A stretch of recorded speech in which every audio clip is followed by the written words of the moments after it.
Halder Delgado, el cual está a cargo de este conversatorio. Es psicólogo clínico, máster en terapias conductuales, terapeuta cognitivo-conductual, así también director general del Instituto de Psicología y Tecnología Conductual, CITEC. El magíster cuenta con 5 años de experiencia como psicoterapeuta en consulta privada y 3 años de experiencia como docente de pregrado y posgrado. Lo dejamos en sus manos, licenciado Magíster Halder. Ok, ok, muy bien. En un segundito, por favor, estoy preparando la presentación. Aquí. Bueno, como muy bien lo dijo nuestro distinguido equipo acá en CITE con Yulisa y Nelson, este es un esfuerzo que estamos haciendo para poder llegar a la mayor cantidad de estudiantes para hacer un tema de difusión en modelos basados en evidencia, en esta ocasión en particular, SCI y análisis de la conducta. Entonces, eh, tenemos un fuerte componente teórico para poder compartir con ustedes. Tenemos una perspectiva de trabajo también. Así que de entrada, por favor, voy a agradecer mucho que puedan prender su cámara. Imagínense, bueno, tratemos de ser un poco empáticos, imagínense cómo se sentirían ustedes si estuvieran hablando ante una pared sin tener rostros que mirar o emociones por las cuales compartir, ¿no? Si entendemos muy bien lo que es los principios del aprendizaje a través de sus diferentes mecanismos, vamos a entender y saber que que la, eh, que la interacción social depende mucho de la expresión emocional, de cómo compartimos la comunicación, no solamente la verbal, sino también la comunicación no verbal. Así que les agradezco mucho que mantengan, por favor, el mayor tiempo posible eh, el encendido de las cámaras para que podamos ser más activos en la ponencia y en este conversatorio. Vale. Entonces, qué bien, gracias, muchas gracias por prender sus camaritas. Ahora sí da ganas de dar conversatorios. Muchas gracias a todas las personas que están poniendo sus cámaras. Otro detalle, por mi parte, pueden hacer preguntas, ¿no? Esto es un conversatorio, ¿no? No es necesariamente una clase, así que cualquier persona puede intervenir levantando la manito. Si de repente yo no la veo, la manito, me van a ayudar aquí nuestros distinguidos anfitriones y anfitriones para poder señalarme si hubiera alguna persona que estuviera pidiendo la voz o pidiendo hablar o haciendo una pregunta también a través de los mensajes. Así que no nos quedemos con dudas. Siguiendo los principios de la aprendizaje, es mejor hacer las dudas en el momento. No vamos a esperar. Como es algo abierto, tenemos más o menos una hora límite y el contenido es bastante preciso, entonces de repente va a haber bastante tiempo para hacer aclaración de preguntas. ¿Ok? Vamos a ello entonces. ¿Me dan la opción de poder compartir, por favor? Habilita.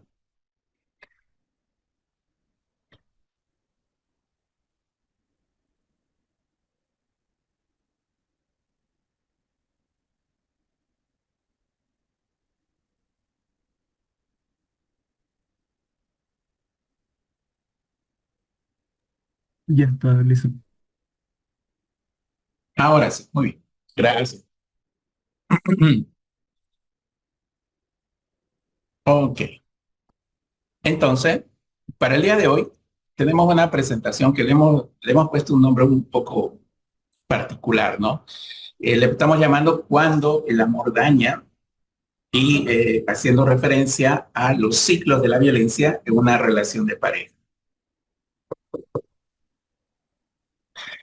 Haciendo referencia a los ciclos de violencia en una relación de pareja. Vale. Entonces, lo que vamos a tratar de sintetizar el día de hoy es, vamos a hacer una relación entre lo que es agresividad y violencia. Vamos a entender cuáles son los componentes de la conducta violenta. Vamos a hacer referencia también a los ciclos de violencia eh, y vamos a ver cómo podemos romper ese ciclo.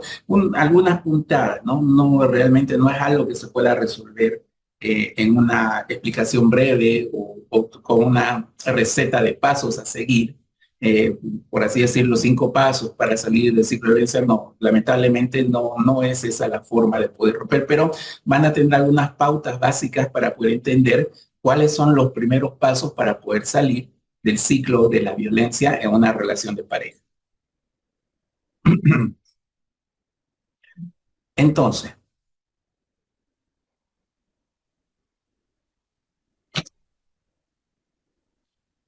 en lo que corresponde a agresividad, para poder afinar entre lo que es agresividad y violencia, tenemos que entender que la agresividad es una respuesta adaptativa. Es una respuesta que lo que va a tener es una función en nuestro medio ambiente. Y esta va a estar, o sea, es correspondiente a nuestra, incluso a nuestra evolución filogenética.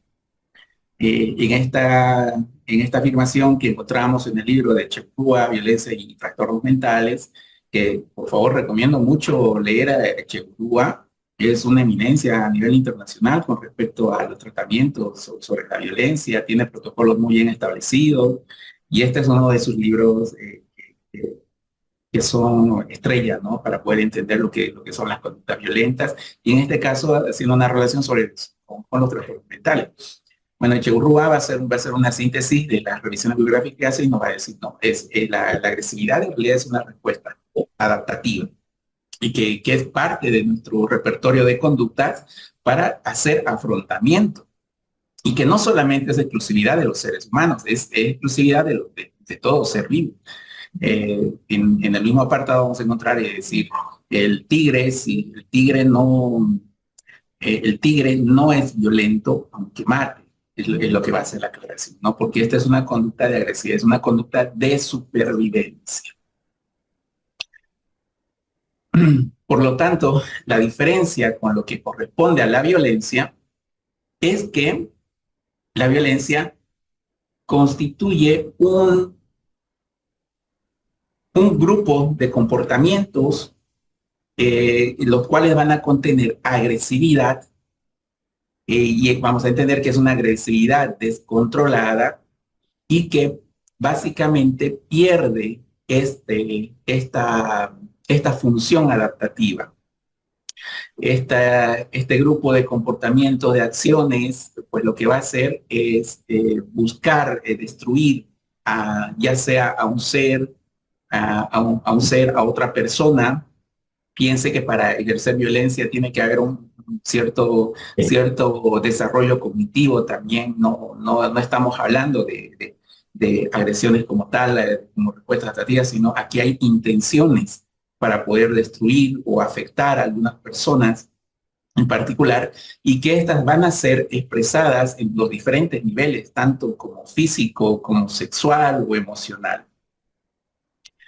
Esta cadena de conductas, recordemos que van a buscar hacer daño. En la imagen tenemos una pintura, un grabado en realidad, de cómo se realizó el asesinato de Julio César, ¿no? Si recordamos un poco en la historia, Julio César pues tuvo una muerte muy violenta, ¿no?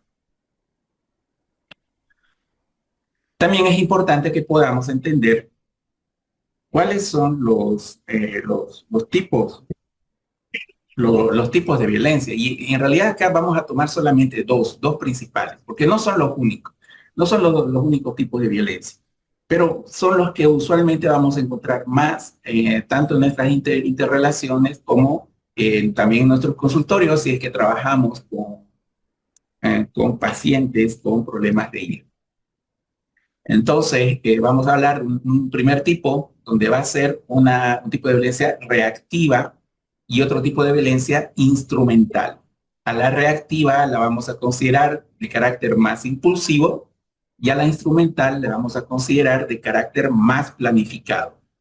Por eso es que la violencia reactiva e impulsiva no va a tener un proceso reflexivo, ¿no? Va a ser una respuesta irreflexiva, automática, sin valoraciones de riesgo, con un descontrol emocional. Usualmente la emoción principal en esta ocasión va a ser la ira, la frustración, y va a estar mediada por interpretaciones erróneas de las conductas de los demás.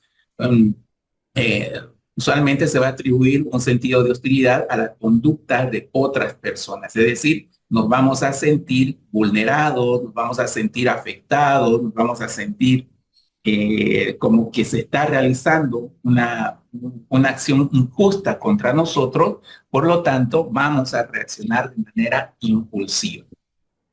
En cambio, por otro lado, tenemos a la violencia planificada, o la violencia instrumental. Esta violencia es premeditada, ¿no? Es una respuesta premeditada, es decir, hay una reflexión antes de poder ejecutar este tipo de actos, donde el riesgo va a ser calculado, donde el estilo habitual violento va a ser en una relación interpersonal y también va a estar compuesto por distorsiones cognitivas respecto al uso de la violencia. Estas distorsiones van a estar en función de poder justificar el acto violento. Algo que también es muy importante entender antes de poder comprender lo que es la conducta violenta, pues tenemos que entender cuáles son estos componentes. Primero vamos a hablar de estas actitudes de hostilidad. Las actitudes de hostilidad usualmente van a ser sentimientos negativos, de maldad, de venganza, de odio, que se va a desarrollar por unas cuestiones incluso de nuestra propia historia personal, que van a tener una intencionalidad negativa de hacer daño, y bueno, que estos van a ser estables también a lo largo del tiempo. También otro componente que es muy importante, además de una actitud, es el estado emocional de la ira. La ira es la principal emoción en la conducta de violencia, en la conducta violenta. Esta emoción suele variar en intensidad y también va a facilitar también otro tipo de actitudes de hostilidad. También va a ser evocadora de pensamientos usualmente rumiativos o pensamientos distorsionados sobre la realidad o sobre lo que está sucediendo en ese momento. Esta emoción que es evocadora de tanto de conductas privadas, principalmente, pues va a estar influyendo en lo que va a ser consecuente con las conductas públicas, es decir, con aquellas acciones que van a ser visibles por las demás personas. Recordemos que las conductas privadas son nuestros pensamientos y nuestras sensaciones. La ira, por lo tanto, también va a ser evocadora, o mejor dicho, elicitadora de conductas automáticas, es decir, de sensaciones físicas que vamos a tener. Nosotros vamos a poder sentir cosas cuando estamos experimentando ira. Por ejemplo, a ver, ahora sí necesito su participación, qué bien que tengan las camaritas. ¿Quién se anima a decir, quién se anima a decir, qué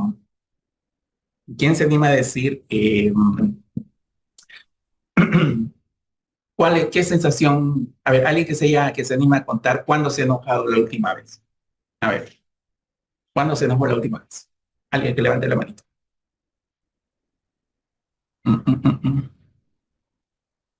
¿Algún valiente, alguna valienta? No estamos aquí para jugar, ¿no? Por si acaso la ira es una emoción muy normal y como estamos viendo es una emoción adaptativa, ¿no? No es sinónimo de violencia, ira no es sinónimo de violencia, pero entendemos que hay un componente también de la experimentación de esta emoción. Eso es lo que tenemos que aclarar. Ninguna emoción es negativa. Eso es algo que también entendamos, por favor. A veces los mismos psicólogos somos culpables de difundir esta mala información, afirmando que tenemos emociones positivas y negativas. Eso no es cierto, ¿no? Todas las emociones son adaptativas, tienen una función tanto individual como social. Lo que diferencia las diferentes emociones, iniciando de las emociones básicas, es decir, con las emociones con las cuales nacemos, es cómo nos hace sentir, es decir, son apetitivas o son aversivas, es decir, nos gusta sentir, es una emoción que nos gusta sentir o es una emoción que no nos gusta sentir. Así de simple. Y nosotros consideramos que fueran negativas aquellas emociones que no nos gusta sentir. Pero no es cierto. Todas son adaptativas. Ahora, enseguida le vamos a dar la palabra. Una última aclaración. Imagínense que nosotros juzguemos a una persona que se enoja ante un acto de injusticia. Yo les diría como terapeuta, por favor, tiene que enojarse. O sea, que si le está sucediendo un acto de injusticia, tiene que enojarse, tiene que tener acto. Pero ahí ya va a depender tanto la proporcionalidad de la acción que tenga para hacer. Kelly, no haga trampa, bajo la manita, adelante. Kelly Ariano, luego Sofía. Buenas noches, Licen. Buenas noches a los A demás ver, oyentes. cuéntenos. A ver, en el tema de la ira yo creo que es inevitable, ¿no? Uno, sin Correcto. pensar inconscientemente, uno ya está molesto. Por ejemplo, algo actual, el ir a la universidad ahora, por medio de los bloqueos no se puede. Entonces uno, ay, maldito, ¿por qué hacen aquí? ¿O por qué esto? Entonces, ahí ya está la reacción, ¿no? O algún docente que no puede dar tolerancia, ay, ¿por qué no espera ese? Entonces es algo inevitable y algo genuino porque sale de uno y algo instantáneo, digamos así, que sale al O momento. porque, claro, o porque estamos haciendo cola para la gasolina también, ¿no? O sea, ¿por qué no? O sea, fíjense, es una respuesta adaptativa, es nuestro organismo buscando adaptarse a un nuevo entorno. Obviamente ahí ya va a ser diferente, porque tenemos que entender una cosa. Hay una diferencia, hay una gran diferencia entre lo que sentimos y lo que hacemos después de lo que sentimos. Yo me puedo enojar por estar haciendo cola en la gasolinería, y puedo bajar y patear las ruedas de mi auto. ¿Por qué no avanza la cola? Pa, pa, pa, pa.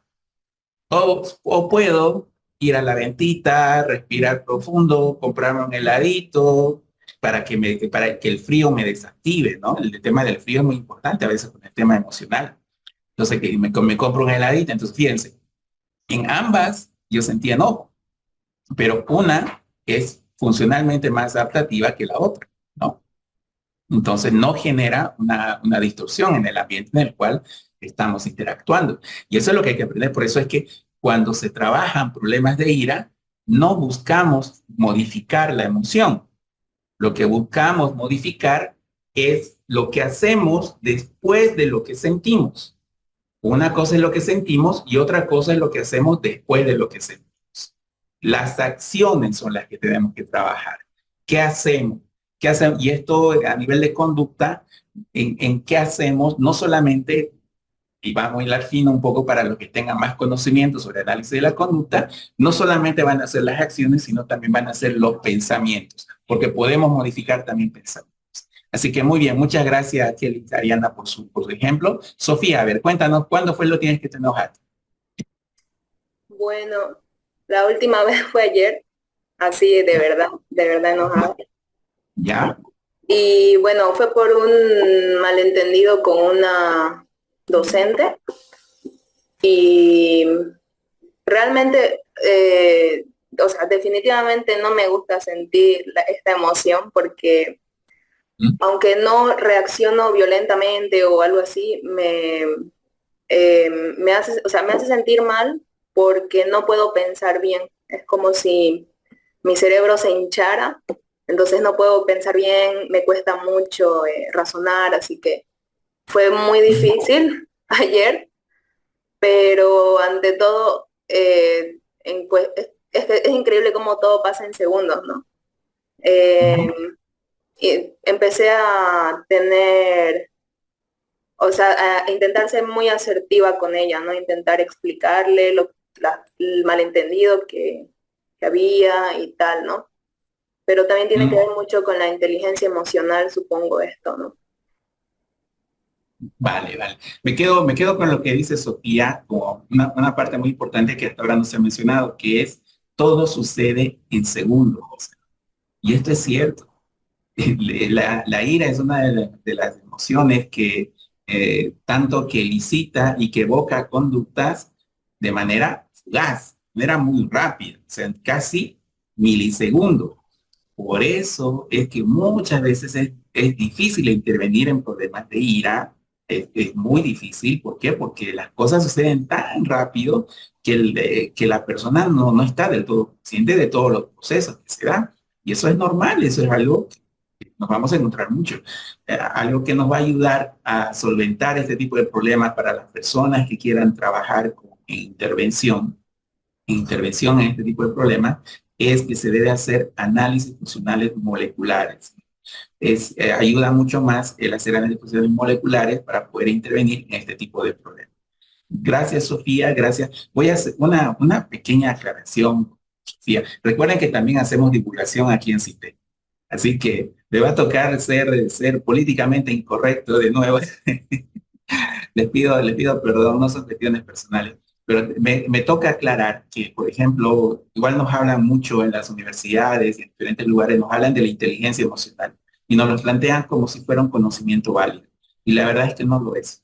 No lo es. No tiene suficiente evidencia científica para poder decir que existe una inteligencia emocional, como también que existieran inteligencias múltiples. Es más, les voy a decir algo que tal vez no se lo han dicho todavía en las universidades, pero ni siquiera tenemos claro qué es inteligencia. Revisen la literatura, hay que estudiar, o sea, ni siquiera sabemos qué es inteligencia para poder estar afirmando si realmente tuviéramos una inteligencia emocional. Lo que sí tenemos son diferentes dimensiones al momento de expresar, ¿no?, las emociones. Y dentro de una de las dimensiones, tanto la fisiológica como la cognitiva, como la motora, pues la emoción tiene influencia en estas dimensiones. Y por lo tanto, el cómo hacemos tanto en las acciones, en los pensamientos, se entendería lo que se conoce comúnmente en la psicología folclórica como gestión de las emociones. Y en la pseudociencia como inteligencia emocional, ¿no? Psicología folclórica es el conocimiento común, es lo que van a encontrar siempre en TikTok, lo que van a encontrar en las redes sociales, en los videos de YouTube. Es ahí donde van a encontrar la psicología folclórica. Y la pseudociencia es aquella que aparenta ser ciencia, pero que no lo es. Muy bien. Haciendo esa aclaración, vamos a continuar ahora dando gracias. Muchas gracias, Sofía. Muchas gracias, Ariana, por sus participaciones. Vamos a continuar con la presentación.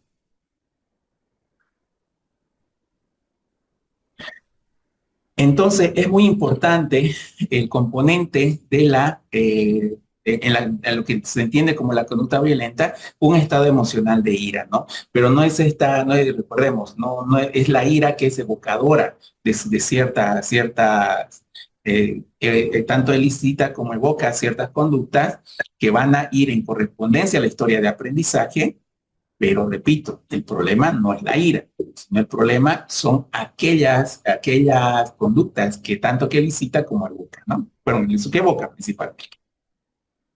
Vamos a ir ahora a otro componente de la conducta violenta, que serían, que tiene que haber precipitantes directos, ¿no? A veces las personas que también ejercen una conducta violenta, pues van a estar influenciadas por diferentes variables. Puede ser consumo de alcohol, consumo de drogas. El alcohol, por si acaso, es una... yo sé que es algo que se consume bastante en nuestra sociedad, pero yo recuerdo mucho lo que decía mi colega psiquiatra Guillermo Rivera cuando trabajábamos de manera conjunta. Él tenía una frase y decía, ¿no? Le decía a nuestro consultante, le decía, el alcohol es el diablo. ¿Qué? Porque el alcohol, además de ser aceptado socialmente, es una sustancia que puede hacernos actuar de una manera totalmente random. Podemos hacer cosas que son inimaginables, podemos incluso olvidarnos, pueden hacernos entrar en estados depresivos, etcétera. Entonces, muchas veces el consumo de alcohol representa mayor riesgo que otras sustancias, incluyendo algunas drogas, ¿no? Y hay que entender esto, ¿no? Que puede haber factores precipitantes, como el uso abusivo del alcohol, de las sustancias adictivas, como también el tener frustraciones acumuladas, el tener un patrón de inestabilidad emocional, lo que se conoce muchas veces como desregulación emocional. Es muy normal que en los problemas de desregulación emocional estén presentes los problemas de ira también, de expresión de la ira. Entonces, esto va a favorecer a que se presenten las conductas violentas. Y ahora vamos a seguir con los últimos 3 componentes de la conducta violenta según Echeburruga. Y vamos a ver, Echeburruga nos va a decir que también va a haber un repertorio de conductas pobres y trastornos de personalidad en la persona que inflige la violencia. Esto es algo importante, es algo que pocas veces se habla o se atribuye. La influencia de las de los rasgos de personalidad, de los problemas de personalidad, de los trastornos de las personas con diagnóstico de trastorno de personalidad, pues también tiene una influencia en la conducta violenta. Esto suele generar, estos patrones de conducta, suele generar déficit en las habilidades de comunicación, suelen generar problemas de autoimagen, suelen generar un sistema de creencias bastante complejo, muchas veces entendidas como transdiagnósticos y que puede estar, puede involucrarse problemas de celotipia, puede estar relacionada con problemas también lo que se conoce como autoestima baja, entendiendo que autoestima baja entre comillas, como la autoestima entendida como la forma en cómo interactuamos con nosotros mismos. La autoestima baja sería una forma agresiva con la cual interactuamos con nosotros mismos, una forma despectiva. Y también va a ser el déficit, algún déficit de empatía o algún déficit de afectividad también que esté presente debido a la influencia de los trastornos de personalidad, pues también sería relevante al momento de entender los componentes de la conducta violenta. Lola Rivero, adelante, por favor, con su consulta. El micrófono, que Buenas noches. Una consulta. ¿A qué se refiere con un repertorio de conductas pobres? Repertorio de conductas pobres, a ver, vamos a entender lo siguiente. Aquí vamos a tener que hablar un poco de personalidad. Recordemos que hay diferentes teorías de la personalidad, pero en lo que entendemos en lo que desde una perspectiva científica, es que la personalidad en realidad corresponde a patrones de conducta que son estables a lo largo del tiempo. Es decir, que nuestra historia de aprendizaje, nuestras primeras historias de aprendizaje han ido configurando hasta la adolescencia, que hasta la adolescencia no se entiende que tengamos una personalidad todavía instituida.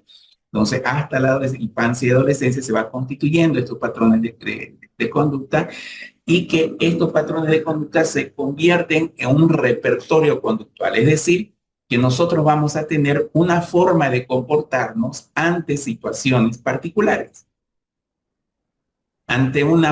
Pongamos un ejemplo. ¿Y quién me preguntó? Vamos a hacerlo con quien me pregunta. A ver. ¿Dónde está? Levante la mano. Lola era, ¿no? Sí, dicen. Lola. A ver, Lola, vamos a hacer el ejemplo contigo para que generes un mejor aprendizaje. Si puedes prender tu cámara, te agradecería mucho. Lola, a ver, ¿cómo actúas, Lola, cuando vives con ¿qué edad tienes, Lola? Perdón, primero. 19. ¿Con quiénes vives? Con mi familia. Con tu familia, con tus padres. Ya, ok, con tus padres. Entonces, cuando tu madre o tu padre te dice que vos le decís, tengo 19 años, estoy saliendo junto a una fiesta este fin de semana, y te dice, no, Lola, usted no me sale. Usted es una señorita de casa. No puede salir este fin de semana porque tiene que ser una mujer de bien. ¿Cómo reaccionas? ¿Qué le dices? ¿A qué le dirías a tu padre? No estoy diciendo que así sea tu padre, pero en un caso ficticio, ¿qué le dirías? Con tu personalidad, ¿qué le dirías? Nada. Guardarías silencio y obedecerías. Eso es lo que significa nada. Sí, no quiero responder algo. No querés responder algo. ¿Qué pensarías, Lola? No le dices nada, pero ¿qué pensarías? Una boludez tremenda lo que me dicen, digamos. Qué boludez lo que me está diciendo, pero bueno, ni modo, como soy una niña buena, no le digo nada y me voy. Me voy nomás a mi cuarto a ver YouTube, a ver TikTok. Lola, ese es tu repertorio de conducta. Esta forma en la cual vos reaccionas ante ciertos eventos es tu repertorio de conducta. Otra persona va a tener dentro de su repertorio de conducta, va a decir, pero papá, ¿por qué? ¿Por qué no me estás diciendo si yo lo que quiero es salir, si yo soy joven, tengo una vida por delante? Otra persona con otro repertorio de conducta se va a poner a discutir. Otra persona con un repertorio de conducta diferente al tuyo le va a decir, ah, ya, ok, pero se va a escabullir.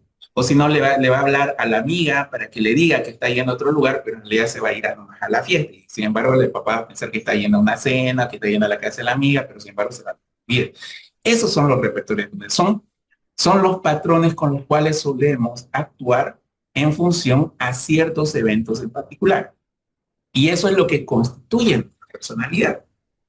Eso es lo que hace. Y aquí tenemos que ir entendiendo, la personalidad por eso es modificable y cambiable a lo largo del tiempo. No es En- estática. Entiendo, pero ¿cuándo empiezo a ser pobre? Pobre significa, te refieres a la referencia, a la Sí. referencia del documento. Ya. Echeburrúa lo que dice, usualmente cuando se habla sobre generalidades del comportamiento, vas a escuchar como esto, como pobre repertorio de conductas, o también vas a escuchar términos como discapacitados emocionales, también vas a escuchar o leer en alguna literatura discapacidad emocional, pero son en realidad más como, es una cuestión de semántica, no es una cuestión precisa como tal. ¿Qué es lo que hace referencia a el decir pobre repertorio de conducta? Es decir, que no tiene, por ejemplo, yo podría decir ante tu respuesta, ante el papá, ante ese caso ficticio, que tu repertorio de conductas es pobre. ¿Por qué? Porque no actuaste de una manera que tendrías que haber actuado. Entonces, por lo tanto, podría entender que tu repertorio es pobre para una situación en particular.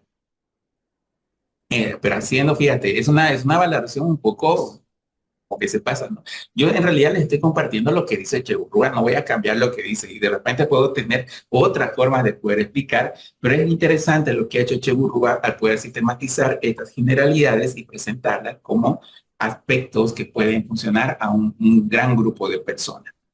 Aclaro con esto, Lola, tu duda, tu pregunta. Sí, gracias. Ok, muy bien.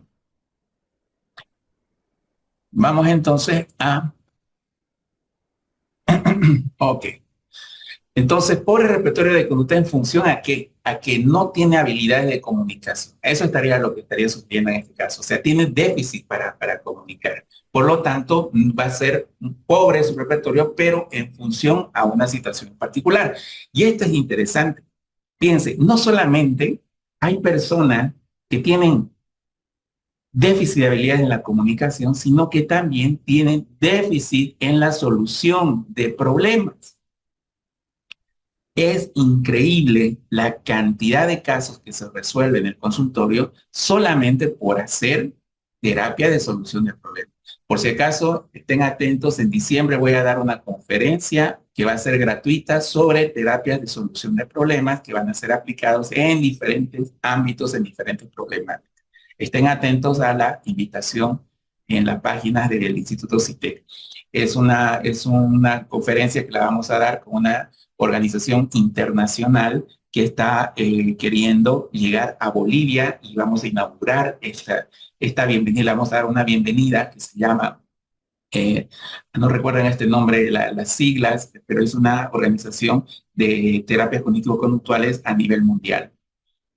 Entonces, la solución de problemas es una habilidad muy importante. Si una persona no tiene habilidad para resolver problemas, no tiene habilidad para comunicar, este pobre repertorio de conductas, pues puede influir en la conducta violenta.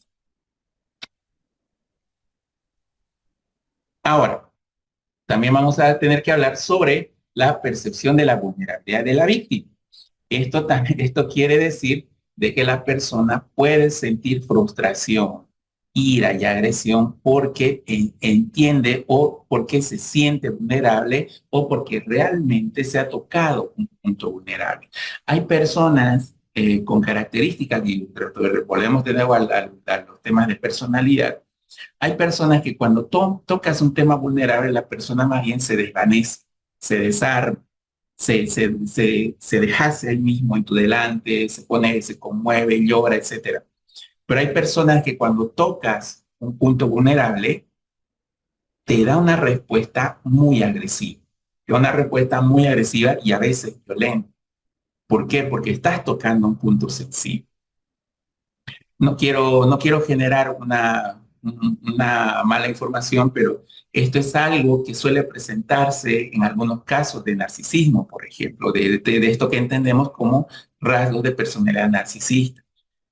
Recordemos que entendiendo esta etiqueta, desde la definición como etiqueta diagnóstica, una persona con rasgos narcisistas pues va a tener tendencias a cubrir sus vulnerabilidades con máscaras. Y cuando estas máscaras son destapadas, pues la persona puede actuar con agresividad e incluso con violencia. Entonces es normal que hay esta percepción de vulnerabilidad también pueda ser parte como componente de la conducta violenta. Y algo que va a ser también muy importante es un historial de conductas violentas previas. Y estas no solamente, y no es que nacemos, ¿no?, con conductas violentas. Eso es algo que tenemos que tener cuidado. El que hablemos de que hay un historial de conductas previas no significa de que la persona nació. Ustedes pueden ver alguna vez, aunque es un poco debatible si es recomendable que lo vean o no, porque cuando humanizan mucho a los asesinos en serie, logran empatizar demasiado y a veces de manera indirecta empiezan a justificar algunas conductas muy violentas.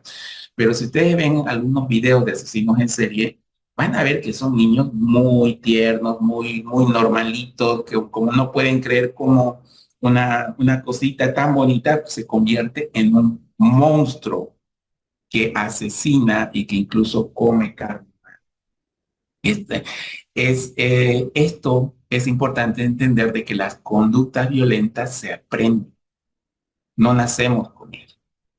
Y usualmente el que haya un historial de conductas previas usualmente va a corresponder a que venimos de familias que presentan conductas de violencia. En otras palabras, estamos hablando de la historia de aprendizaje. Muy bien. Con eso terminamos y ahora vamos a hablar sobre lo que son los ciclos de la violencia. Y cuando hablamos de los ciclos de la violencia, vamos a hacer referencia a la teoría de Leonore Walker, creo que se pronuncia, Leonore Walker, que es la que ha desarrollado esta teoría para poder explicar cómo se darían los ciclos de la violencia en la pareja. Aquí tenemos que aclarar que es en la pareja, ¿no? Vamos a hacer en este momento la aclaración para que no queden dudas. No es en cualquier situación, sino es exclusivamente en la pareja. Leonore Walker es conocida incluso en muchos estratos feministas, es promocionada como la teorizadora de la violencia de género, aunque no es tanto así, y es más, o sea, la presentación de mi parte de este tipo de teorización para nada corresponde a una perspectiva de género, porque quiero que esto quede muy claro. Los ciclos de la violencia no son exclusividad de un género. Aunque sí es utilizado desde una perspectiva de género, donde se considera al maltratador o al victimario como el hombre y la víctima como la mujer, en realidad este tipo de proceso, este tipo de ciclos, se da tanto en hombre como en mujer. Por eso es que van a ver, voy a hacer referencia tanto a hombre como a mujer al mismo tiempo en la presentación. Entonces, hecha la aclaración de dónde viene esta teoría y hecha la aclaración que esto no es un curso de feminismo, entonces vamos a desglosar un poco esta teoría. ¿Qué es lo que nos dice? Que los ciclos de la violencia en la pareja van a ir en función a esto. Va a haber una primera fase de acumulación de tensión. Va a haber una segunda fase de la explosión de la conducta violenta. Y luego va a haber una tercera fase de la luna de miel. Lo cual, como ven acá en el medio, pues es entendido muchas veces como que este tipo de círculo de violencia genera una dependencia, sobre todo en la víctima. En la víctima es donde generaría un estado de dependencia. Pero vamos a desglosar un poco más cada una de las fases. Por ejemplo, la primera fase, cuando se da la acumulación de tensión, ¿de qué estamos hablando? En la relación de pareja, en lo que corresponde a la víctima, va a haber un estado de incertidumbre. ¿Qué significa que hay incertidumbre? Que va a tener exceso de pensamientos. Va a ponerse a pensar y a pensar, puede pensar en cosas como, ¿será que estoy haciendo bien las cosas? ¿Será que mi relación va a durar? ¿Será que me ama? ¿Será que, etcétera, etcétera, ¿no? Esto de, ¿será que, qué pasa si, qué tal si, y si no estoy haciendo bien las cosas, y si puedo ser mejor? Entonces, fíjense, la víctima entra en un estado de incertidumbre. Algo que también es característico de esta primera fase es que se presentan detonantes, y esto es identificado por la pareja. Es decir, en la interacción de pareja van a haber algunos detonantes que van a ir incrementando la acumulación de tensión. Va a haber situaciones en particular que son desagradables para la pareja y que esto va a incrementar la tensión en la pareja.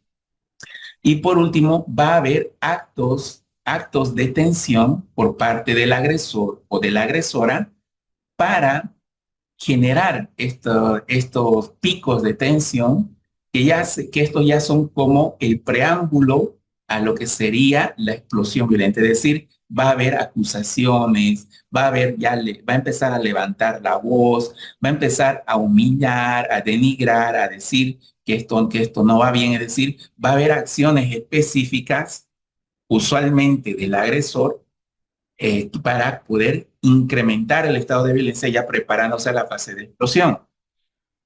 A lo que también es importante aclarar es que esto no siempre se hace ante una víctima pasiva, ¿no? La víctima también suele entrar en el juego de la agresión, suele entrar en estos actos de tensión. Entonces, cuando ya se llega a un punto cúspide de lo que sería la acumulación de la tensión, de un estrés, porque cuando hablamos de tensión estamos hablando de un estrés, y un estrés que ha sido largo. Entonces, relativamente largo, ¿no? Largo puede ser horas, días o semanas, es relativo, depende de la pareja, pero es un periodo de tiempo determinado. Entonces, la segunda fase, y en la fase de la explosión, lo que va a haber es la violencia por parte del agresor. Ahí ya va a haber alusiones más directas, denigraciones, ofensas verbales. Va a haber también puede haber tanto como zarandeo, como agarrar del cuerpo, empujar, tanto como violencia física. Entonces aquí es donde se da la famosa pelea entre la pareja. Por lo tanto, la víctima va a tomar una posición de defensa. Y en esta posición de defensa va a incurrir, y esto es algo que a veces no se suele aclarar bien, pero la pareja también incurre, se iguala las conductas de violencia. No siempre, ¿no? No siempre. Ahí va a depender mucho de la personalidad, de los rasgos de personalidad de la víctima. Pero en esta fase puede también la víctima incurrir en actos de violencia que sean equivalentes a las del agresor. También va a haber una sensación de autoprotección de la víctima, ¿no? Va a estar en una posición defensiva y de protección, por lo tanto, va a tomar acciones también que vayan a violentar o que se puedan conocer como conductas disruptivas en la relación de pareja. Luego, cuando pasa esta segunda fase, de explosión. Luego viene la famosa fase de luna de miel, donde puede el agresor presentar un arrepentimiento. No siempre lo hace, pero puede presentar un arrepentimiento y decirle, lo siento, lamento mucho lo que sucedió, no quería decirte lo que te dije, no quería romper tu vestido, el vestido que compraste, la blusa que compraste, no quería tirar el celular, si es mujer, no quería tirar el celular con el cual pensé que estabas conversando con otra mujer, etcétera. Entonces empieza esta fase de disculpas, de arrepentimiento, pero aquí también puede presentarse algo que es un arrepentimiento o es un discúlpame, pero actué así porque vos me provocaste, porque vos hiciste que yo actúe así. Entonces, por esto propicia de que la víctima entre en un juego de justificación, justifica la agresión, le da un sentido y empieza a dudar si realmente su comportamiento tiene que ver con la conducta agresiva y que tal vez realmente fue su culpa. Por lo tanto, se da una fase de reconciliación donde incluso va a haber mucho afecto, mucho amor, mucha actividad sexual. La actividad sexual va a ser muy excitante. Puede ser, son probabilidades, no son normas, no se reglas, son cosas que pueden pasar. No siempre es así, no siempre es así en todas las parejas, pero son cosas que pueden pasar. Y luego, algo que es lo más preocupante por lo que realmente es la víctima, es la adaptación, la aceptación y la adaptación que se da hacia la violencia. Aquí ya la creadora del modelo, Leonor Walker, nos dice, esto ya empieza a generar el síndrome de la mujer maltratada, y se nos habla sobre este síndrome donde en realidad lo que está hablando está diciendo que la mujer se adapta, se habitúa a las conductas de violencia, las cuales probablemente las ha estado viviendo desde mucho más antes incluso de esta relación, tal vez incluso en el seno familiar. Entonces hay una aceptación de la violencia por parte, o sea, hay una normalización de la violencia por parte de la víctima. Y esta fase de luna de miel luego vuelve a entrar en fase de tensión. Y esto se convierte en un círculo que luego con el tiempo genera dependencia. ¿Por qué?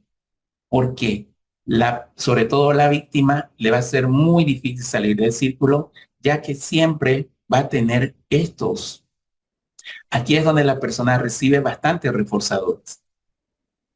La víctima va a recibir reforzadores y por lo tanto va a pensar de que lo que está sucediendo es algo que tiene solución o es algo que puede mejorar. Pero lamentablemente vuelve la etapa de tensión, vuelve la violencia, vuelve la justificación, vuelve el arrepentimiento a decir que es tu culpa, vos debiste haber hecho esto, no debiste provocarme, y de nuevo luna de miel, de nuevo amor, y este ciclo se convierte en un círculo del cual le es muy, pero muy difícil salir, ya que genera una dependencia. Un efecto que se puede entender con esto, lo voy a decir un poquito suelto, pero por favor no lo tomen tan a la ligera porque es un término bastante complejo, como lo que es el refuerzo intermitente.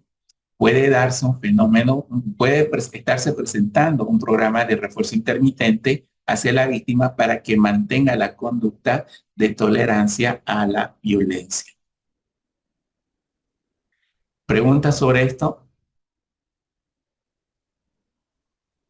Antes de que pase lo siguiente. ¿Preguntas? Listen, buenas. Sí. Eh, Había leído un libro una vez sobre dependencia emocional y justamente mencionaba estos ciclos de violencia, y luego reconciliación o luna de miel, y decía que presentar estas dos conductas por parte del agresor hacia la víctima hace que como que se vuelva adicta, no sé si está bien decirlo, eh, y por ende genere dependencia con la persona que agrede.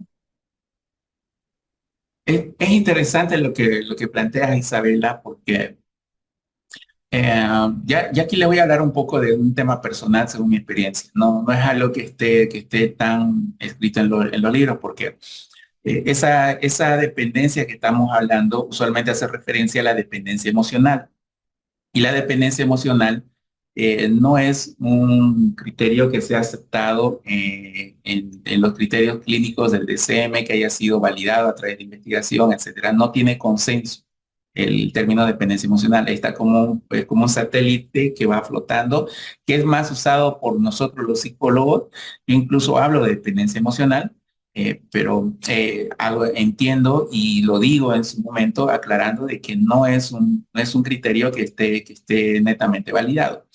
Ya hay una diferencia, ¿no? Lo que encontramos en el DCM es la dependencia instrumental, es la dependencia, es decir, el trastorno de personalidad dependiente. Eso es lo que encontramos, donde va a haber un tipo. La dependencia emocional plantea de que no necesariamente tiene que haber un trastorno de personalidad dependiente, porque la persona con trastorno de personalidad dependiente suele tener déficit, incluso hasta para ir a trabajar, hasta para realizar actividades muy básicas, y tiene que recurrir a familiares o a su pareja, que realmente no puede hacer nada sin otras personas. En cambio, lo que propone la dependencia emocional dice es la dependencia emocional se presenta incluso en personas exitosas, en personas que tienen un alto funcionamiento social. Entonces, por eso es que sale el esquema, sale de la dependencia emocional, sale del esquema de los problemas de personalidad y se acerca más a los problemas de adicción. Claramente, como bien lo dice Isabela, una dependencia emocional se entendería más como un problema de adicción. No estamos diciendo que es así, repito, no hay un consenso como tal, pero es interesante que desde un punto de vista, desde el análisis funcional de la conducta, hay bastantes similitudes entre las funciones que hay de la conducta de dependencia emocional, utilizando la etiqueta, ¿no?, de la dependencia emocional, con las conductas de consumo de sustancias. ¿Por qué? Porque usualmente, y lo vamos a ver ahorita en el ejemplo, la función principal es la de refuerzo negativo, es la de aliviar un malestar. Voy a ponerlo aquí en un ejemplo. Si la persona, por ejemplo, está teniendo pensamientos, cuando viene esta incertidumbre, tiene pensamientos de que la relación se va a terminar y luego va a decir, pero ¿qué hago? No sé qué voy a hacer, qué va a hacer de mí, o sea, nadie más me va a querer. Entonces, por este temor, por este miedo que me va a generar malestar, y ojo, a veces es pánico, no es un miedo simple cualquiera, sino es un pánico, es como que la vida se te acabara. Si alguna vez han conocido a una persona que realmente encajaría en estas características de la dependencia emocional, la persona es como que la vida se le terminara. Es normal que incluso hasta tenga ideación un suicidio, que diga de que ya no tengo nada por qué vivir. ¿Por qué? Porque le terminó la pareja y ya el mundo se acaba. Entonces, imagínense el grado de malestar que implica eso. Entonces, por eso se hace la analogía con el consumo de sustancias. Incrementa el malestar ante la ausencia, que en este caso las sustancias serían los estados afectivos. Esta partecita de la luna de miel. Como no hay esto, entonces lo que busca es justamente justificar, reconciliar, aceptar, adaptarse a una situación, porque eso es más tolerable que estar sola o que estar solo o que no tener una pareja o que no tener una vida. Por lo tanto, acepto que mi pareja, sea hombre o mujer, me trate con las patas, me trate de manera agresiva, me trate de manera violenta. Tolero eso porque estoy compensando un bien mayor, un bien, estoy obteniendo un bien mayor tolerando un mal menor. Pero esta es una evaluación subjetiva. No es, de repente otra persona no va a hacer la misma valoración. Otra persona que no encajaría en este criterio a la primera fase de explosión de violencia, la persona se va a salir de sí. No va a llegar aquí a la luna del Mercurio. Aquí va a cortar. y se va a salir y no va a acceder ni a justificar, ni a reconciliar, ni a aceptar. Esto se termina y se termina. No te voy a volver a tolerar más estas agresiones. Esta es la última vez que me trataste. Y termina.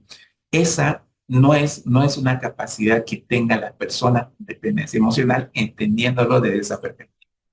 Por lo tanto, la función de evitación está, incrementa mi malestar y voy a sentirme mejor cuando continúe con la relación.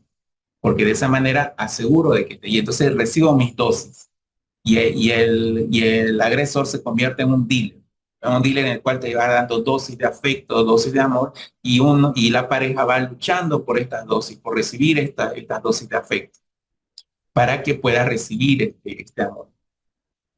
Pero es un amor muy, muy injusto, muy disparejo, con agresiones. Entonces, la persona debería tener la capacidad de valorar qué tanto le está afectando, ¿no? Lo mismo que sucede con el consumo de sustancias. Tiene que ser una decisión consciente. Mientras no me doy cuenta que tengo un problema y que tengo la posibilidad de cambiar esto, no va a haber cambios. No voy a poder. Y esto es un trabajo que se va, no solamente, es un trabajo bastante duro. No es fácil salir de los ciclos. Por eso es que siempre van a haber, incluso en memes o en historias que ustedes conocen con amigos o familiares, de que la persona termina volviendo y termina volviendo y termina volviendo. Logra separarse, logra salir, pasa un par de semanas y vuelve. ¿Por qué? Porque no tolera el estado. No tolera estar, o sea, entra incluso a un estado de abstinencia. Hay una analogía, ¿no? Con el consumo de sustancias, como que estuviera en abstinencia, incrementa el malestar y no puede tolerar, y ya se están escribiendo, ya están haciendo citas y vuelven a tener la fase de luna de miel. ¿Aclarado con eso, Isabela?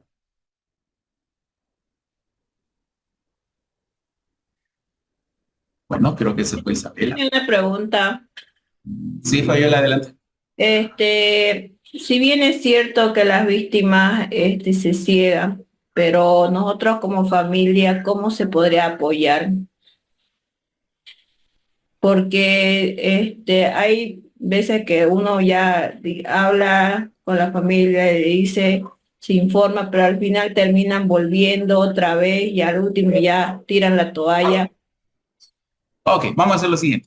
Voy a pasar a la siguiente diapositiva y guárdame la pregunta, Fabiola, para que ahí vamos a ver, te voy a mostrar una diapositiva y luego me vas a decir, yo te voy a hacer la pregunta, ¿cómo vos como familiar ayudarías en ese caso? Y vamos a trabajar contigo para ver qué cosas se nos ocurre. Y de repente el resto del grupo también puede ayudar a Fabiola. Puede dar opiniones para ver qué cosas podríamos hacer. Y es que esto es algo intuitivo también, Fabiola. Por eso es que te digo que lo vamos a ir construyendo el conocimiento. Ahora, ¿cómo se rompe el ciclo? Ya entendemos que hay un ciclo, ya entendemos que es muy difícil salir de este ciclo, ya entendemos de que hay tiene que haber unas cuestiones previas para que se dé esta situación del ciclo de violencia. No le sucede a cualquier persona, si ustedes se dan cuenta, una persona así no se engancha. Esto tiene que ser, es como cuando dicen, no se junta la comida con el hambre, más o menos así. Entonces tiene que haber unas características previas para que esto se pueda dar con respecto a las personalidades de cada integrante de la pareja. Entonces, ¿cómo se rompe este ciclo en este grupo particular de personas que no están pudiendo salir del ciclo de violencia? Y acá les voy a dar una perspectiva de la víctima y una perspectiva del agresor. Ahí yo ya me estoy saliendo de lo que propone el Leonor Walker, porque usualmente el tratamiento feminista va enfocado solamente hacia la víctima y busca reforzar o sobrellevar o resolver los problemas, principalmente priorizando a la víctima. No es que sea malo, ¿no? Pero también es importante el poder hacer un trabajo de prevención con los agresores. Y otro detalle, es cierto que hay menos afluencia o menos posibilidad de que participe un agresor en un proceso terapéutico, pero hay personas que sí. Y no se debería dejar de lado. Hay personas que sí toman conciencia. Hay personas que tienen realmente, que entran en un estado de ausencia de reforzadores entran en estados llamémosle de desesperanza, y se proponen a sí mismos cambiar estas conductas, a pesar de haber tenido conductas de violencia, de haber presentado durante varios años conductas de violencia. Entonces, por lo tanto, vamos a ir con el agresor como con la víctima. Y repito, es válido para hombre o para mujer. Aquí no es la víctima mujer, no es la víctima, no es el victimario hombre. Víctima puede ser hombre o mujer, victimario puede ser hombre o mujer. Vamos a usar el análisis funcional para poder determinar esto. En antecedentes, ¿qué podría ser? Fabiola, préstame atención, por favor, Fabiola, para que puedas ver y me vas a dar esta sugerencia. Tenemos una persona que tiene una historia de aprendizaje de maltrato intrafamiliar. Y esta persona han sucedido sucesos estresantes donde se sospecha que su pareja le es infiel. O sea, ha habido eventos que le hace pensar que su pareja le está siendo infiel.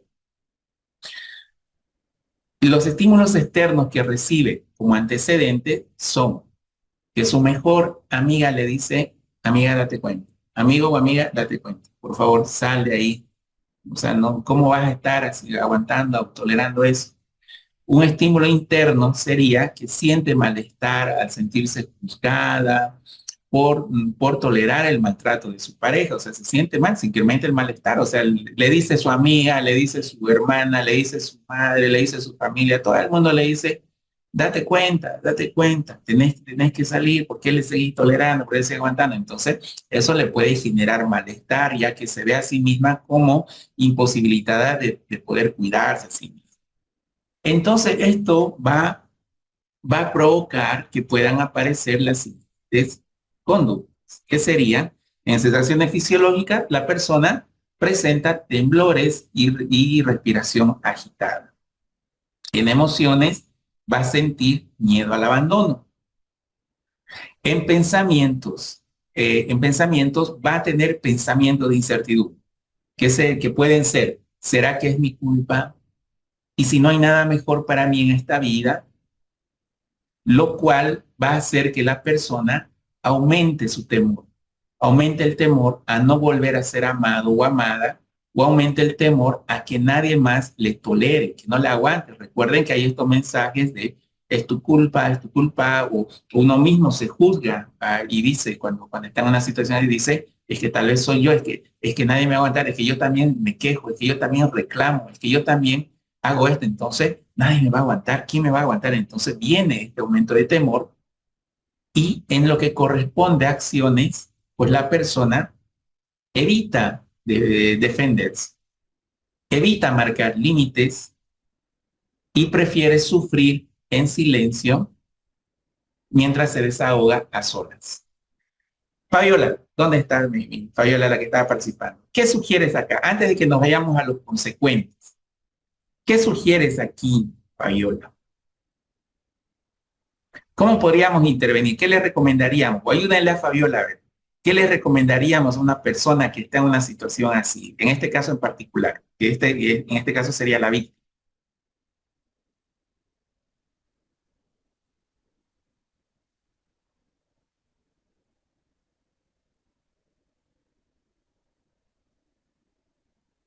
¿Cómo le hacemos salir del círculo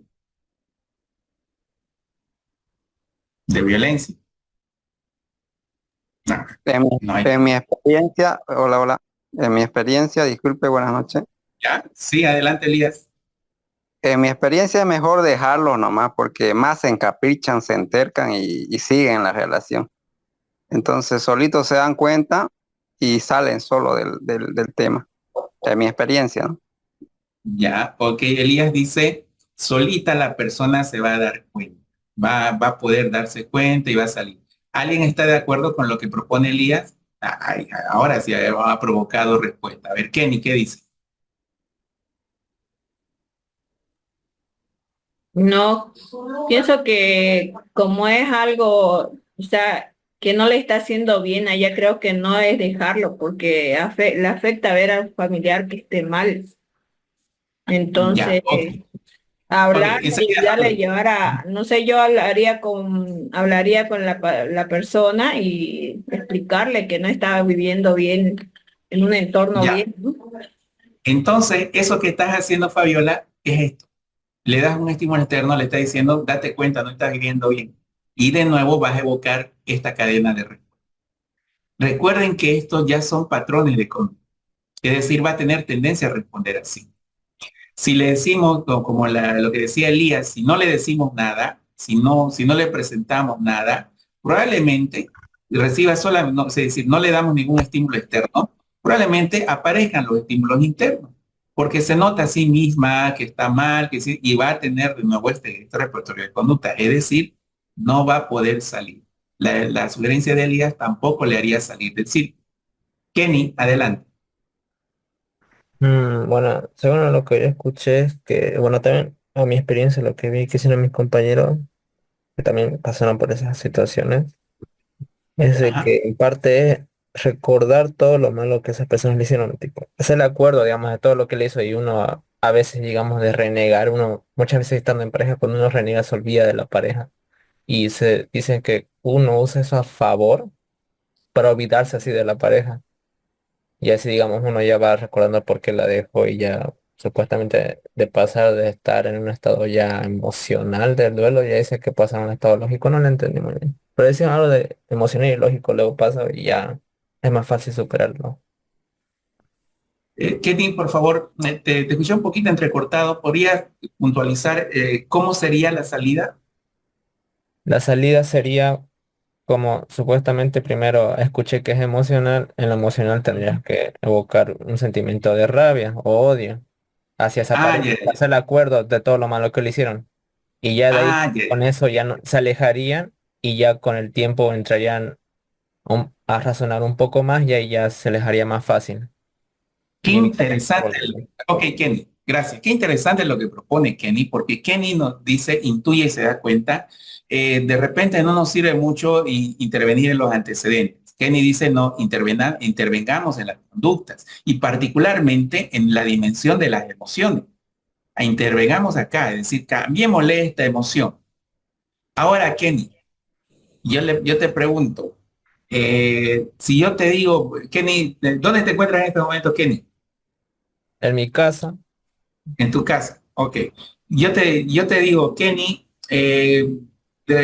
¿podrías hacerme el favor qué sé yo, ir a la venta de tu casa, es decir, ir al kiosco, a la tienda, y que cuando te salga, si es que te sale una jovencita que sea de tu edad o una chica que sea de tu edad, podrías sentir afecto por ella? O sea, quiero que sientas afecto por ella. ¿Podrías hacer eso, Kenny? Intencionalmente. hacer eso de la nada, no. No, correcto, Kenny. Ese es el detalle. Siempre que nosotros busquemos intervenir en las emociones, tenemos que entender que no tenemos control en ellas, que las emociones vienen como tal. Entonces, es comprensible porque Kenny lo intuye, o sea, dice, no, es que aquí el problema es emocional. Si yo le cambiara la emoción, podría ella sentir y pensar diferente. Pero hay un detalle, Kenny. Hay varias conductas que no solamente está la emocional, donde está habiendo pensamientos. Es muy probable que, por ejemplo, esta cadena de pensamientos rumiativos, de intolerancia, de incertidumbre, muchas veces puede ser más fuerte e incluso evocadora o elicitadora de las emociones. Puede elicitar muchas emociones. Entonces, cuando trabajemos emociones, la recomendación es no intervengas en las emociones. Las emociones tienes que validar. Lo que tienes que hacer es intervenir en los pensamientos o en las acciones o en control estimular de las sensaciones fisiológicas. Alejandro, adelante. ¿Cómo se sale del círculo? Buenas noches.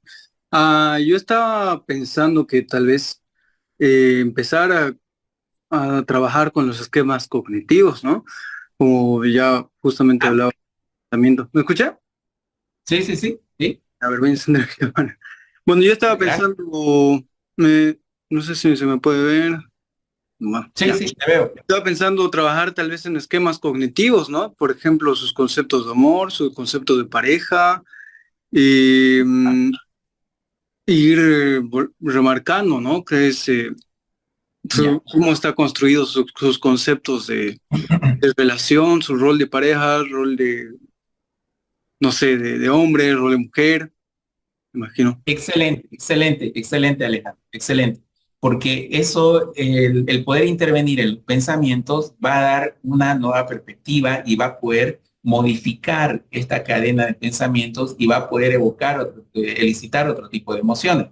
Entonces, Alejandro dice, hagamos reestructuración cognitiva, reestructuremos los pensamientos, trabajemos las creencias irracionales, trabajemos las distorsiones cognitivas y que realmente la persona se dé cuenta de que la forma en cómo está pensando, como viendo, puede influenciar. Me parece un muy buen punto de partida. Por eso es que ahora le voy a mostrar los consecuentes. ¿Cuáles son los consecuentes de que aparezca todo este grupo de conductas? Hay una consecuencia inmediata, que es que se alivie el malestar. ¿Por qué evita defenderse, evita marcar límites, evita sufrir de silencio y se da de sola? Porque se está aliviando, porque está generando una sensación de alivio. Es decir, todo el malestar que siente reduce el malestar. ¿Y cuál es el consecuente a largo plazo? Es que va a tener una tristeza recurrente y probablemente sienta culpa por no ser capaz de tener un buen amor. Fíjense, es un caso muy particular, ¿no? No todos los casos tienen que ser así, eso por favor que se entienda. La pauta que nos da Alejandro es muy importante, es decir, trabajar los pensamientos puede propiciar que la persona cambie este perspectiva. Y es una buena, pero también lo recomendable es trabajar la sesión. Hay que trabajar aquí la sesión, porque hay que ver cómo cambiamos esto, porque trabajando las acciones se va a romper con estos consecuentes, se van a retirar estos reforzadores. Tenemos que retirar esto.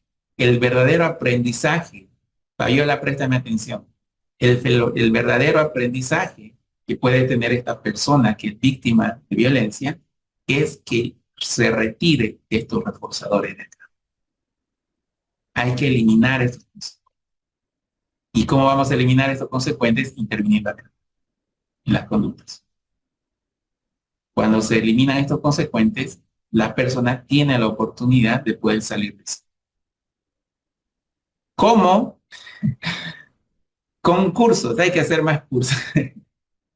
No nos alcanza el tiempo para aprender en detalle porque es un trabajo bastante complejo, con muchas estrategias. No, les repito, no es solamente una receta de 5 pasos. Es un problema muy difícil, muy complejo y que si lo vemos desde un punto de vista de adicciones va a haber recaídas y tenemos que saber cómo manejarlas. Por eso se necesita un estudio especializado para poder trabajar con víctimas de violencia. Ahora, ¿qué pasa? Voy a adelantar un poco porque ya tengo que terminar la presentación. ¿Qué pasa si estamos trabajando con un agresor? ¿Qué pasa si trabajamos con un agresor? Y vamos a tener de que, lo mismo, ¿no? Una persona con historial de maltrato familiar y que los últimos sucesos estresantes de repente han sido que ha estado postulándose a varios puestos laborales y las respuestas no han sido favorables. Entonces, como estímulo externo recibe que su pareja le comenta que el dinero no le alcanza. Su pareja le dice el dinero, pero el dinero no me alcanza, que vos tenés que trabajar, que tenés que producir.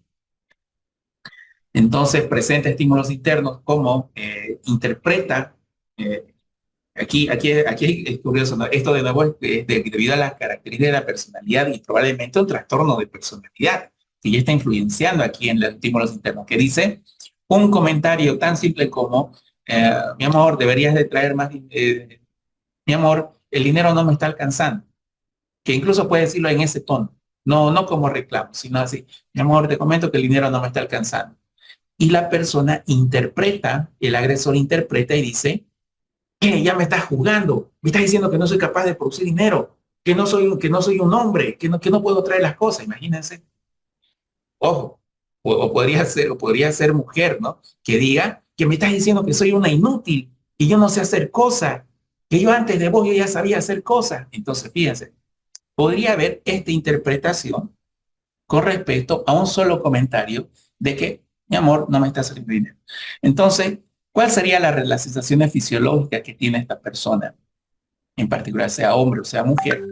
Lo que podría presentar es un calor en la cabeza, tensión en las extremidades, eh, o sea, como un adormecimiento en las manos, en las piernas, podría sentir incluso podría entrar en un cuadro de estrés. Recuerden que llevamos la etapa de tensión, de lo que hablaba Leonor, la psicóloga, respecto al ciclo de violencia.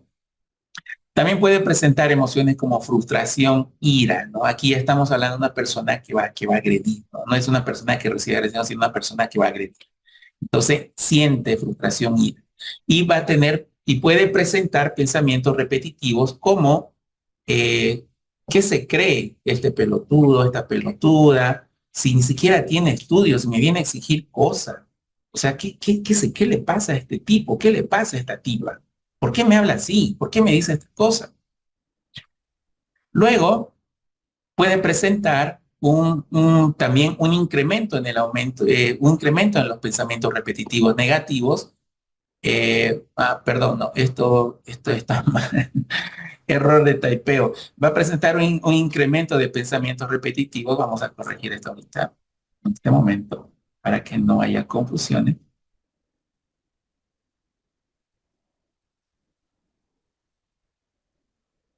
Va a presentar un incremento de pensamientos repetitivos negativos, donde la persona se puede decir a sí misma de que, de que yo no estoy para esto, yo me merezco algo mejor, que yo nunca debí juntarme con esta persona, etcétera, etcétera, ¿no? Entonces puede empezar a entrar en estados de rumiación. Fíjense la importancia que tiene la rumiación o el exceso de pensamiento, tanto en la víctima como en el agresor. Es muy importante tomar en cuenta estos detalles. Y en acciones, ¿qué haría? Pues le va a jalar del brazo, o le puede dar una cachetada, o puede agarrar su teléfono y tirarlo contra la pared, etcétera, ¿no? Entonces ya emite un grupo de comportamientos, de acciones que va en función a lo que está sintiendo y a lo que está pensando. Ahora aquí les pregunto, ¿cómo le hacemos salir a este agresor cómo le hacemos salir a este agresor de acá, del círculo de la violencia? ¿Cómo le hacemos salir?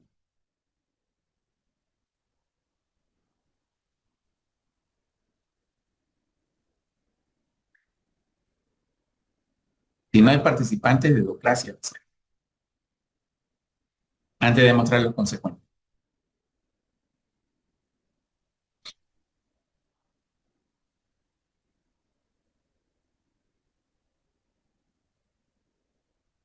Lola, adelante. ¿Cómo podríamos hacerle salir a esta persona?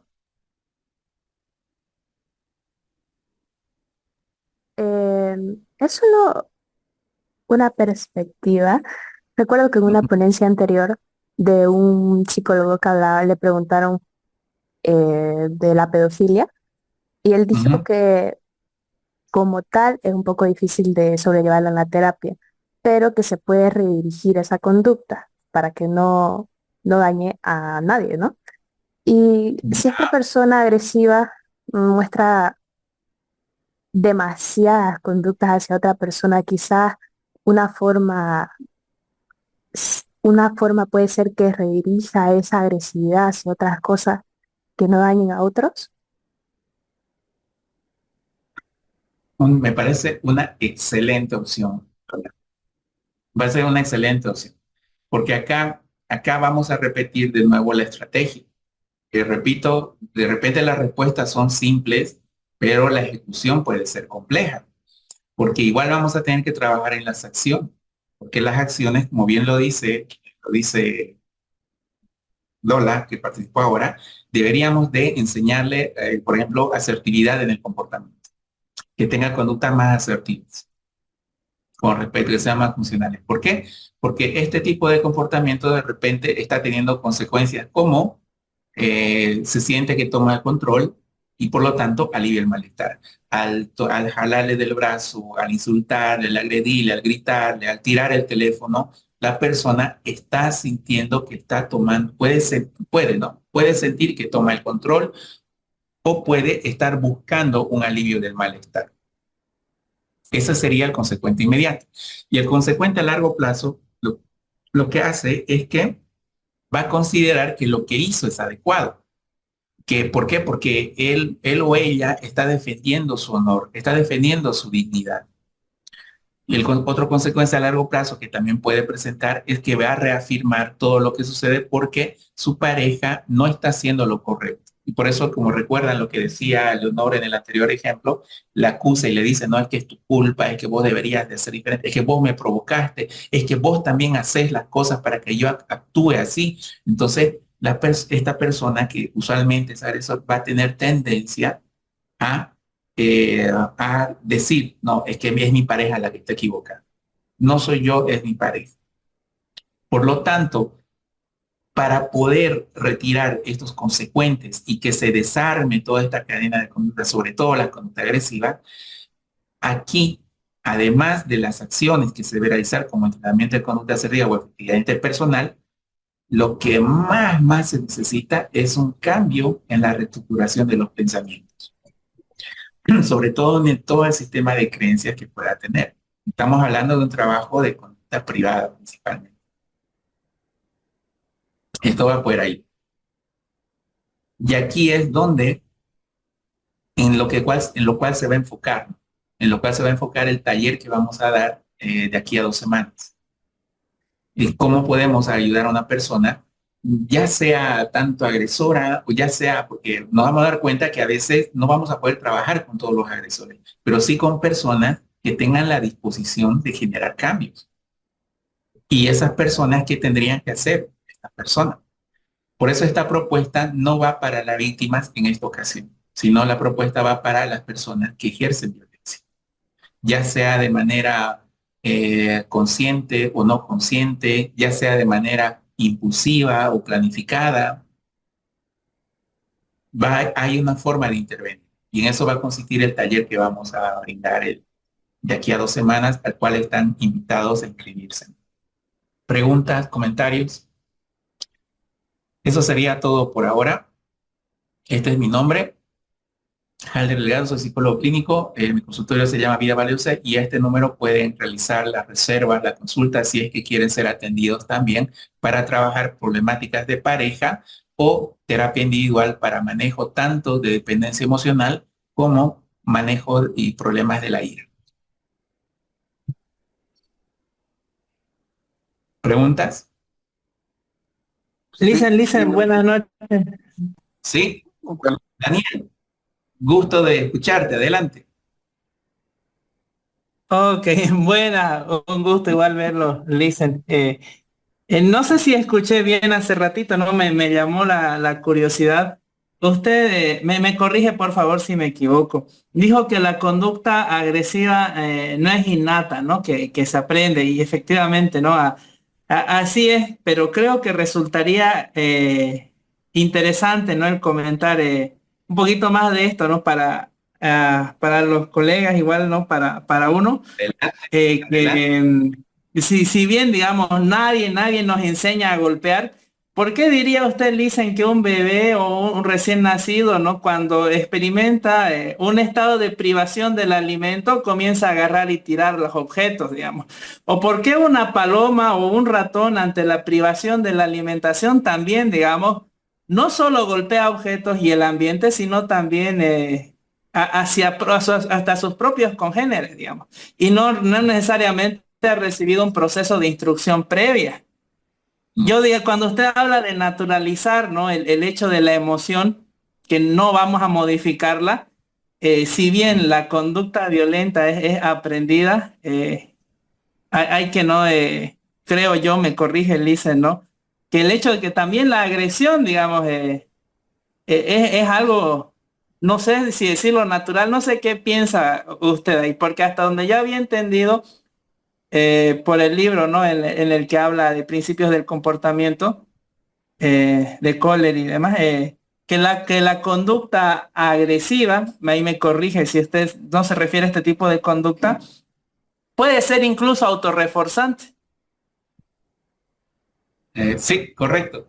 Lo vimos al inicio, Daniel. Hablamos sobre la agresividad y, explicábamos, Felipe, gracias, Felipe.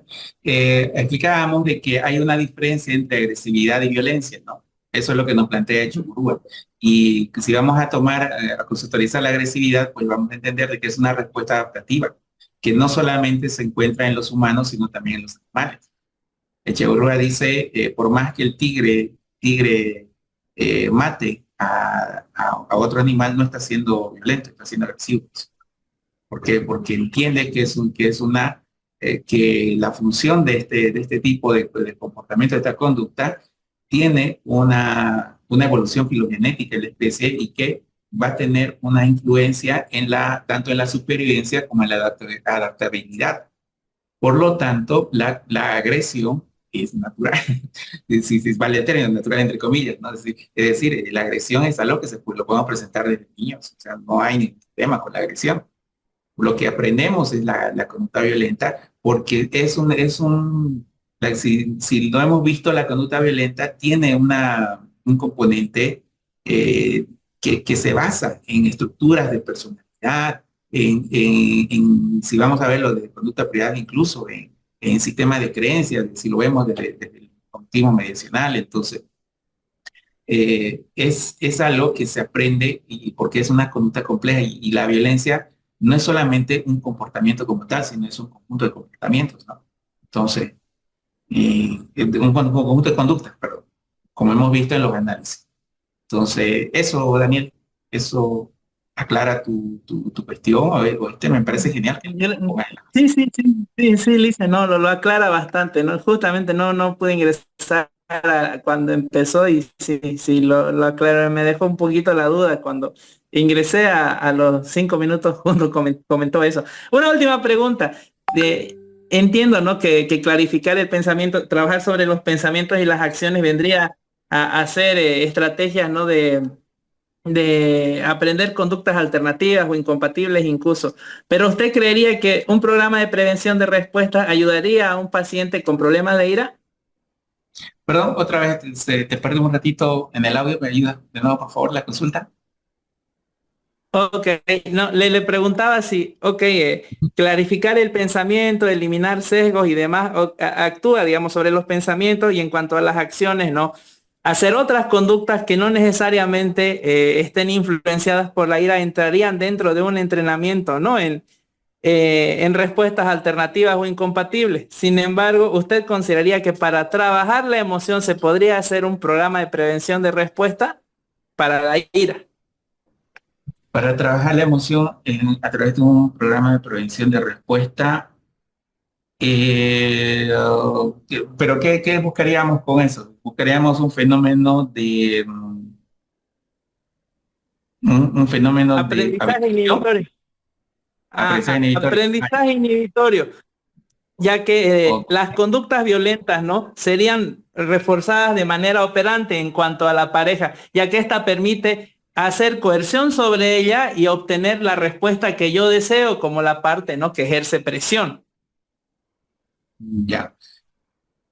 Yo creo que es importante que podamos hacer, depende del caso, exposición también a la emoción, ¿no? Para poder hacer este tipo de incremento tanto incremento a la tolerancia.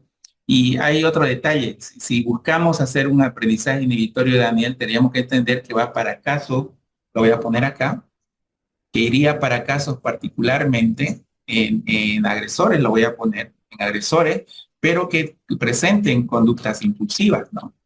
O sea, que además de esto haya alguien decía, alguien que participaba, no recuerdo quién era, creo que era Lola, no recuerdo quién, pero decía, es que esto pasa en segundos, pasa rápido. A mí, por ejemplo, me pasa bastante rápido. Entonces, ahí estamos hablando de un tema de impulsividad. Y es importante que se trabaje, por ejemplo, en esta reacción. Si una persona, por ejemplo, va a manejar un problema de ira, Hay una técnica bastante básica que incluso lo han visto de manera coloquialmente o a través de la psicología folclórica, pero que de repente a veces es bastante importante. No es la principal ni es la mejor, pero ayuda a entender lo que trato de decir. Y es contar hasta 5 o contar hasta 10 antes de ejecutar la acción. Por ejemplo, que es una forma también de manera indirecta de exponerse la emoción. Por ejemplo, si yo recibo un acto de injusticia o yo percibo un acto de injusticia y tengo el teléfono a la mano y lo quiero tirar el teléfono, entonces en vez de tirarlo en ese momento yo cuento hasta 5 y luego tiro. Le das la instrucción de que luego lo tire. Entonces lo que estamos propiciando con eso es un retardo en la ejecución de la respuesta. ¿Y qué es lo que va a provocar? Eso de que incluso muchas veces se dé esto que se entiende como en otras corrientes como intención paradójica, ¿no?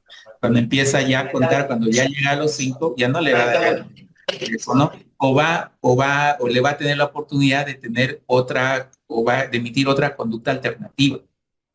Otra forma también que podría haber de intervenir en eso es también que yo lo utilizo bastante con niños, es niños y adolescentes, no niños principalmente, es el poder dirigir este tipo de comportamientos o sea, a un muñeco, por ejemplo. En vez de que vaya y tire las cosas, o sea, las acciones que sea de tirar la ropa, acá, de sacar la ropa del ropero y tirarla por todo el cuarto, que en realidad lo que hay es que vaya y destruya una casita que construyó con Lego, por ejemplo. Que construyó con Lego. Dicen, bien que comenta eso último. Yo tenía, digamos, la duda porque yo igual un tiempo usaba esas estrategias, pero precisamente, ¿no? Leyendo trabajos de investigación de conducta de ira, como es autorreforzante, no sería, digamos, contradictorio el redirigir como la ira es autorreforzante porque provoca, ¿no?, sensaciones propioceptivas, también la sensación de control, el hecho de generar contingencias reforzantes. ¿No sería simplemente mover el problema a otro lado en vez de... Sí, de... sí, es mover el problema al otro lado, pero el objetivo no es el objetivo final, es un objetivo intermedio, porque lo que hace es que con eso propicia el que pueda, luego le sea más fácil, o sea, la persona, el consultante entiende que puede dirigir a otro lado, que no es solamente eso, y que es más, imagínate de que se sienta bien golpeando al muñeco, o sea, mejor que se quede golpeando al muñeco, que se quede golpeando al saco, o sea, o un saco de arena. Entonces, no es un objetivo final, es un objetivo intermedio. Entonces, ¿por qué? Porque llega a ser una conducta equivalente. Entonces, por lo tanto, se podría utilizar para luego modificar a algo que sea y ahí trabajar ya un poco las respuestas automáticas, ¿no? Con respecto a esto, con otro tipo de intervención que tal vez será un poco más complejo. ¿Me dejas entender, Daniel? Sí, no, muchas gracias, Licen, ¿no? Como siempre, sus respuestas a mí me ayudan incluso a trabajar la parte clínica, gracias. Saqué ¿cómo se llama? La supervisión gratis. Gracias, Licen, por su respuesta. Vale, ok. Vale. Un gusto, Licen. Voy a estar en su Gracias a ti, Daniel. Vale. Por si acaso, Daniel es un personaje muy importante en el instituto también, ¿no? Lo van a ver él dando formaciones en el grupo, así que es uno de los, yo lo recomiendo bastante porque es un excelente terapeuta. Ya tiene bastante experiencia con esto.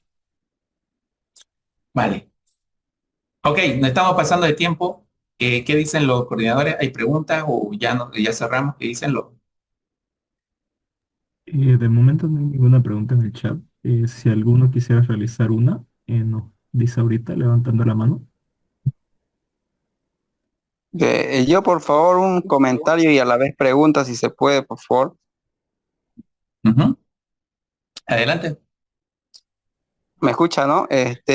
Bueno, mi comentario, ¿no? Leí en un periódico, no me acuerdo qué periódico era, pero decía que cuando uno está en etapa de enamorando así, Si tu pareja te está a empujones, a pellizco, es 100% seguro que va a ser violento en tu relación, ¿no? Ahora, la pregunta ahí sería si hay algún tips, algún método, algún filtro, ¿no? Para detectar tal vez a tu potencial, si va a ser violento tu futura pareja, digamos, ¿no? Qué interesante pregunta. Um, pero esto es más un mito, ¿no? Esto de si te pellizca, si te molesta. Puede ser sí, puede ser no. No, no es necesariamente así. Pero a ver, yo les recomendaría que usen más que todo lo siguiente. Eh, um, Observen a su pareja cómo reacciona ante la frustración. Y no solo con ustedes, sino con otras personas. ¿Cómo maneja la frustración, el enojo en otros contextos, con otras personas? Porque eso que están viendo en otro lugar es el patrón de conducta. Y eso incrementa la probabilidad, o sea, de manera muy alta, a que lo ejecute en la relación. Por eso es importante observar cómo reacciona nuestra pareja ante la frustración cuando estamos conociendo. El otro día una consultante que estaba iniciando una relación con una persona que, no sé, está incluso privada de privada de libertad. Y decía, pero es que es un buen hombre, decía, que es bueno, me consiente, me trata muy bien, me trata como una reina. Ah, ya, ok, pero ¿has notado cómo reacciona cuando se frustra con otra persona? Ah, sí, le grita, le humilla, les trata, le insulta. ¿No? Ah, esa es una gran bandera roja, ¿no? Entonces, ¿qué es lo que estoy sugiriendo? Que busquen encontrar los patrones conductuales, que eso sería más, ¿no? Más relevantes. Es cierto que la violencia va en escalada, eso sí es cierto, ¿no? Pero es mejor ver una información más fiable, ver los patrones conductuales. Tampoco no es algo con lo cual tengan que obsesionarse, ¿no?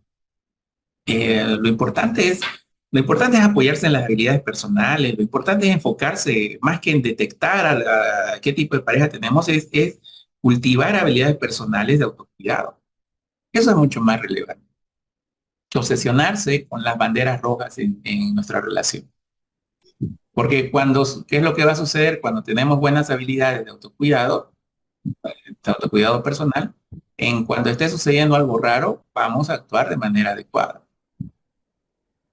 Ese es el detalle. ¿Vale? ¿Pregunta? ¿Comentario? Interesante, muchas gracias. De nada, Elías.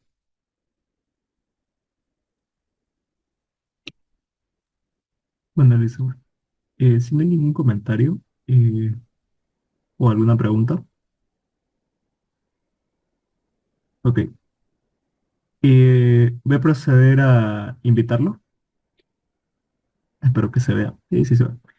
Al taller que el instituto está realizando este día 30 de noviembre. Lo que vimos hoy, como nos había comentado igual Alicia, a mí y Ulisa, es literalmente como la punta del iceberg, o sea, es algo muy chiquitito sobre todo el tema de la violencia y la conducta violenta desde el análisis de la conducta aplicado. El disertante de dicho taller va a ser igualmente el Magíster Halder y va a tener una duración un poco más larga que esta conferencia, aparte que como es un taller, está enfocado en el aprendizaje de habilidades con respecto a esta temática, por eso también tendrá un costo, que es de 140 bolivianos para profesionales y estudiantes 100 bolivianos. Si se preguntan, simplemente tienen que mandar una foto en el formulario con su boleta de inscripción de materias inscritas este semestre y ya con eso nosotros entendemos que son estudiantes. No sé si quiere agregar algo más, licenciado. No, por mi parte, agradecido, ¿no? Por la paciencia. Veo que a pesar de ser largo, hemos mantenido una buena audiencia. Creo que estamos con los que hemos iniciado. Les agradezco el interés y también que quede claro, ¿no? La disposición para poder generar comunidad, generar redes de profesionales, tanto con los actuales como con los futuros, es decir, con los estudiantes. El Instituto CITEC el próximo año va a tener muchas más actividades para estudiantes también, entonces no se pierdan las novedades. no se pierdan, vamos a tener docentes, como les digo, también Daniel que participó, es una persona que siempre es siempre está de manera activa, ¿no? en el instituto. Entonces, bienvenidos, muchas gracias y que nos vemos en una pronta oportunidad. ¿Vale? Chao, chao, chao, chao. Gracias, Licen. Gracias, Licen. Gracias, Alice.